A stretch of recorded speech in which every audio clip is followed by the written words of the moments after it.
Pemirsa masih di IDX dengan sesung closing dan selanjutnya kami akan mengajak Anda untuk menyimak topik pilihan yang berhasil dihimpun oleh tim redaksi kami.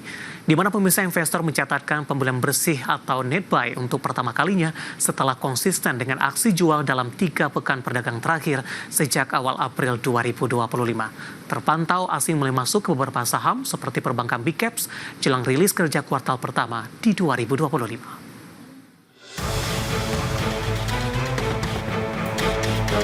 Setelah konsisten dengan aksi jual dalam 3 pekan perdagangan terakhir sejak awal April 2025, asing mulai mencetak net buy meskipun tipis setelah beberapa hari perdagangan beruntun asing melego saham di pasar domestik. Di sepanjang perdagangan Selasa 22 April 2025, asing mencatat net buy sebanyak 122,07 miliar rupiah. Angka ini masih jauh lebih kecil dibandingkan akumulasi net sell asing dari pasar saham yang mencapai 50,11 triliun sejak awal 2025. Nilai tersebut memang masih tipis tapi menunjukkan adanya tekanan outflow sedikit mereda. Aliran keluar dana asing yang semakin mereda ini juga inline dengan pergerakan indeks harga saham gabungan yang menguat.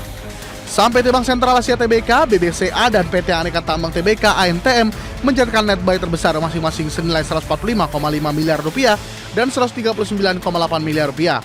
Sedangkan saham PT Bank Rakyat Indonesia Persero Tbk dan PT Bank Negara Indonesia Persero mencatatkan net sell terbesar masing-masing senilai 174,3 miliar rupiah dan 76,1 miliar rupiah. Head of Research Korea Investment and Sekuritas Kisi Muhammad Wafi mengatakan, masuknya asing kembali ke pasar domestik merupakan sinyal positif. Hanya saja net buy asing belum stabil. Hal ini terlihat dari beberapa kali aksi net buy asing dalam beberapa bulan terakhir di tengah sentimen negatif global. Sebagai catatan, sejak awal tahun asing keluar dari pasar saham Republik Indonesia mencapai 50,13 triliun rupiah.